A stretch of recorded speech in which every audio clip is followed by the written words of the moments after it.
इसमें एक खास बात जो मैंने कहा है कि जब भी आप ये वाला पॉइंट अगर आप देखेंगे कि अभ्यास करने के लिए प्रश्न का उत्तर लिखने की संरचना आपको बनाने की जरूरत है।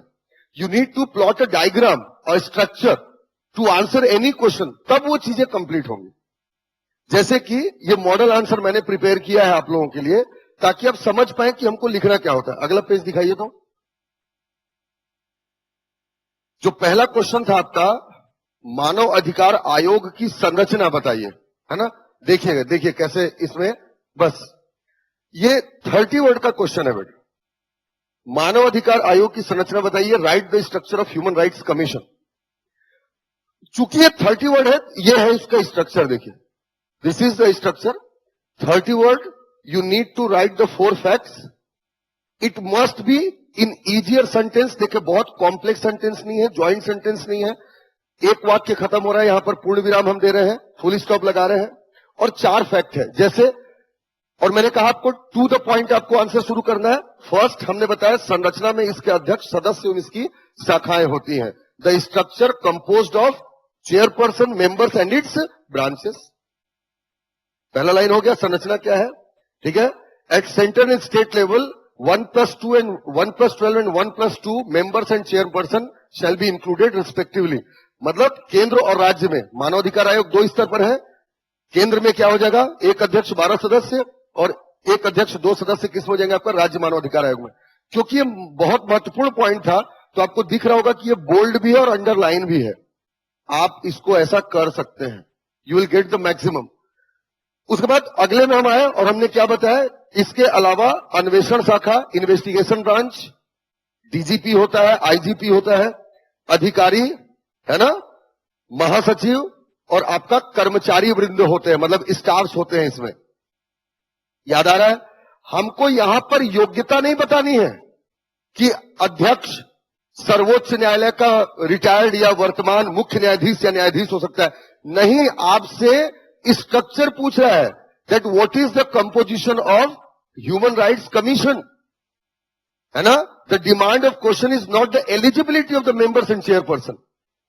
क्वेश्चन की डिमांड अध्यक्ष और सदस्यों की योग्यता बताना नहीं है। You need to just plot the structure of the composition of the human right commission.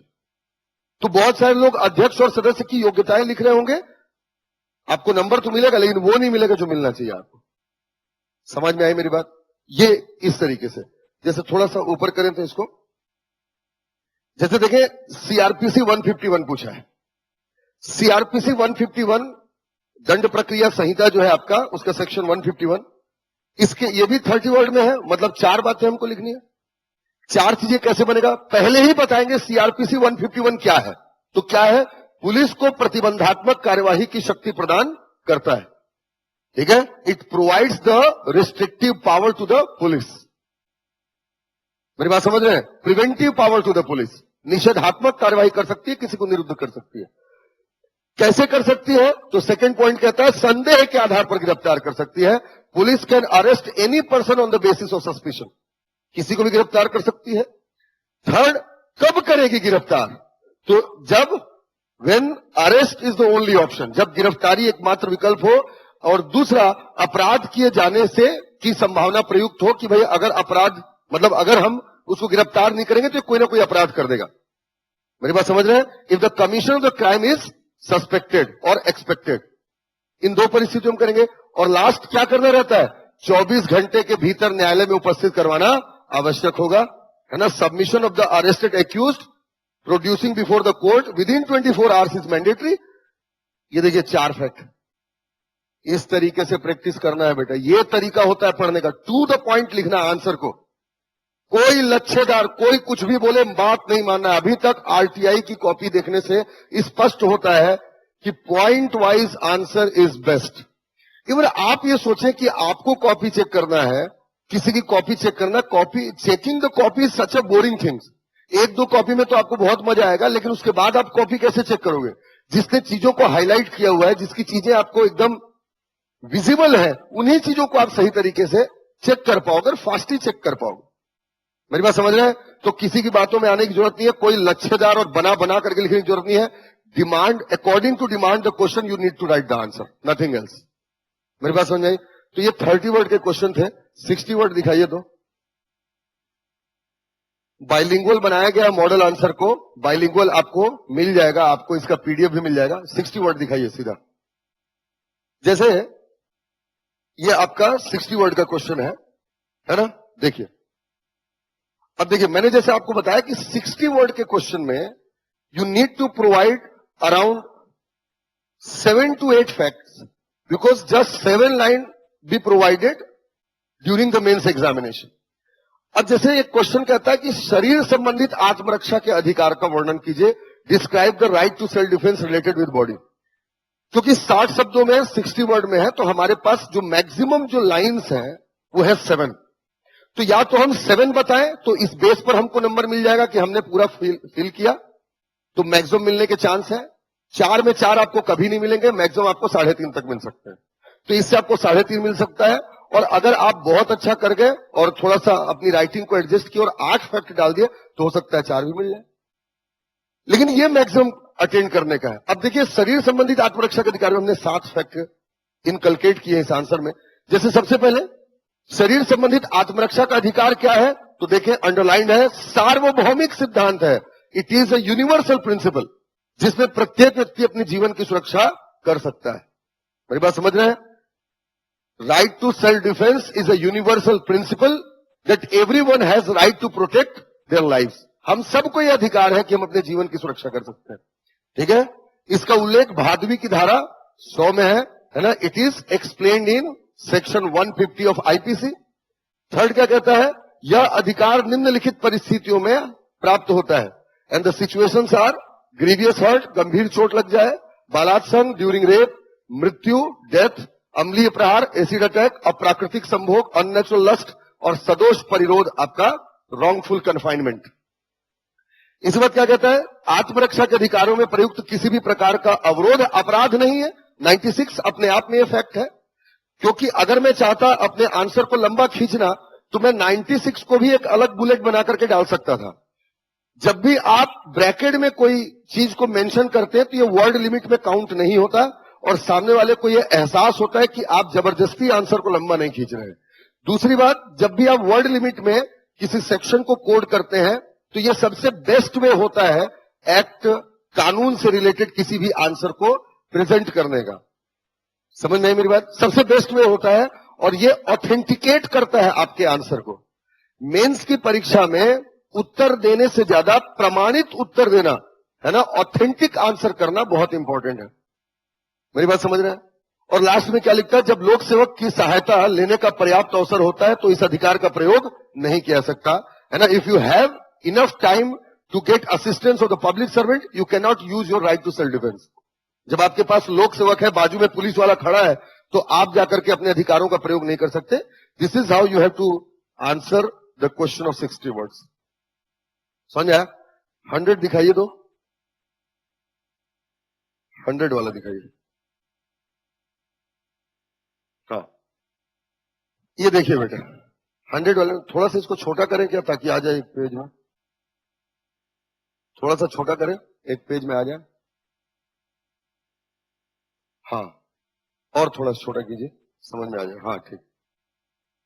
जैसे ये क्वेश्चन है बेटा, थोड़ा सा नीचे कीजिए ना, थोड़ा सा बड़ा करेंगे। हाँ, बस ठीक है, दिख रहा है ना सबको? जैसे ये 100 वर्ड है बेटा, याद कीजिए सेक्शन 99 आईपीसी में मैंने आपको यह बताया है कि किन परिस्थितियों में आत्मरक्षा के अधिकार का प्रयोग नहीं कर सकते। What should be the situation when we are not allowed to use the right to self defence. हम कब नहीं कर सकते? और मैंने आपको केवल 3 फैक्ट बताया था, 3 स्थिति बताई थी जब आप राइट टू सेल्फ डिफेंस को यूटिलाइज नहीं कर सकते।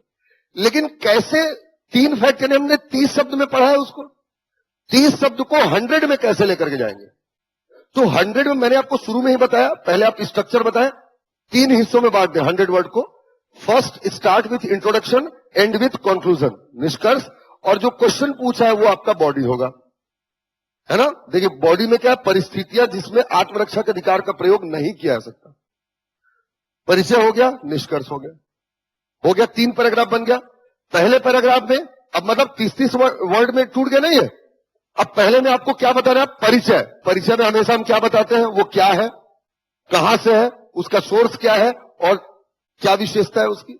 तो देखिए यहां पर ये क्या है? यह एक सार्वभौमिक सिद्धांत है जो प्रत्येक व्यक्ति को प्राणों की रक्षा का अधिकार देता है। It is a universal principle, universal law which provide right to self defence each and every people. दूसरा, कहां से है? तो it is originated from the article 21। ठीक है, the originating verb of this section is article 21। संविधान के अनुच्छेद 21 के गर्भ से जन्म लेता है, क्योंकि वहीं पर हमको जीवन का अधिकार है, तो कोई हमारे प्राणों को हर नहीं सकता। इसके बाद कहां से कहां उल्लेख है? तो भारतीय दंड विधान की धारा 96 से 106 में इसका उल्लेख किया गया है। ठीक है, किंतु इसका दुरुपयोग भी तो हो सकता है, इसीलिए इसके ऊपर युक्ति युक्त निर्बंधन लगाया गया है। ठीक है ना? Right to self defence has the reasonable restriction to prevent the misutilization of this right. इसका दुरुपयोग ना हो, इसके लिए क्या किया गया? इसमें रीजनेबल रिस्ट्रिक्शन लगाया गया। समझ रहे? और वो रिस्ट्रिक्शन क्या है कि इन परिस्थितियों में आप प्रयोग नहीं कर सकते। देखिए, कनेक्ट किया हमने इसको यहां। अब वो 3 परिस्थितियां क्या है? Where the death is not expected, जहां पर मृत्यु की संभावना ना हो वहां पर आप प्रयोग नहीं करेंगे। If you have the enough time to take assistance of the public servant, जब पर्याप्त समय है कि आप लोक सेवक का सहायता ले सकते हैं। And third, if the public servant is available present, जब पुलिस वाला आपके सामने है तो आप वहां पर right to self defence use नहीं कर सकते। अब देखो, निष्कर्ष देना है अपने को। निष्कर्ष में कैसे? आत्मरक्षा के अधिकार की मूल आत्मा प्रत्येक व्यक्ति को गरिमापूर्ण जीवन देने के अधिकार से है ना? मेरी बात समझ रहे हैं? The soul of this right is to provide the dignified life to each and every people of India. उपरोक्त अधिकार मानवीय मूल्यों के संरक्षक हैं। This rights protects the human values and at last, अगर इनका दुरुपयोग न किया जाए तो यह वास्तव में अपने मूल्यों को चरितार्थ कर सकते हैं। It can be more useful if it is not violated. ये आपका 100 शब्द में खत्म होगा। तो 30 को कैसे आंसर करना है, 60 को कैसे आंसर करना है, 100 को कैसे आंसर करना है, ये आपका अप्रोच होना चाहिए। और 100 के ऊपर आप जो भी सेक्शन में जा रहे हैं, चाहे वो 125 हो या 175 हो, इसमें ये 3 मेन इंग्रेडिएंट्स होने चाहिए: इंट्रोडक्शन, कंक्लूजन और बीच में उसकी बॉडी। समझ में आई मेरी बात? ठीक, ये सारे पीडीएफ जो है ये आप लोगों को मिल जाएंगे। ठीक है ना? ठीक, पीडीएफ भी मिल जाएगा और आपको अगली क्लास में ये प्रिंट होकर के भी मिल जाएगा। बाइलिंगुअल है, अभी आपके सामने हिंदी वाला था, इंग्लिश में भी ये बन चुका है। ठीक है, तो आप लोग को मिल जाएगा। बेटा, टेस्ट की कॉपी आप लोग को कोशिश करूंगा मैं नेक्स्ट वीक तक देने की। ठीक है, टेस्ट कॉपी चेक होकर के मिलेगी। एक फाइल आप बनाए, उस फाइल एक पंच मशीन रखें जिसमें आप अपने हर टेस्ट, फर्स्ट टेस्ट से लेकर के लास्ट टेस्ट तक सारे टेस्ट कॉपीज को आप अपने साथ रखें। ठीक है, और कोशिश ऐसी भी हो कि क्योंकि मेंस में 7 पेपर होते हैं तो 7 आप फाइल बना लीजिए। हर टेस्ट पेपर का फाइल को एक जगह रखते चले। अपने मार्क्स को एक कॉपी में नोट करते चले कि इस तारीख को जब टेस्ट हुआ तो मेरे मार्क्स इतने थे। और जो रिमार्क और कमेंट जैसे जैसे सुधरते जाएंगे और आपके मार्क्स सुधरते जाएंगे तो आप अपना इवेल्युएशन उससे कर सकते हैं कि आप सुधार की दिशा में जा रहे हैं या आपसे कोई गलती अभी भी हो रही है। समझ में आया? Test is very essential. और यकीन माने आपका टेस्ट उसी पद्धति पर, उसी तरीके से, उतना ही आपको समय दिया गया जितना मेंस के एग्जाम में आपको इतने प्रश्नों को हल करने के लिए मिलता। समझ रहे हैं? ठीक है, चलिए नेक्स्ट वीक।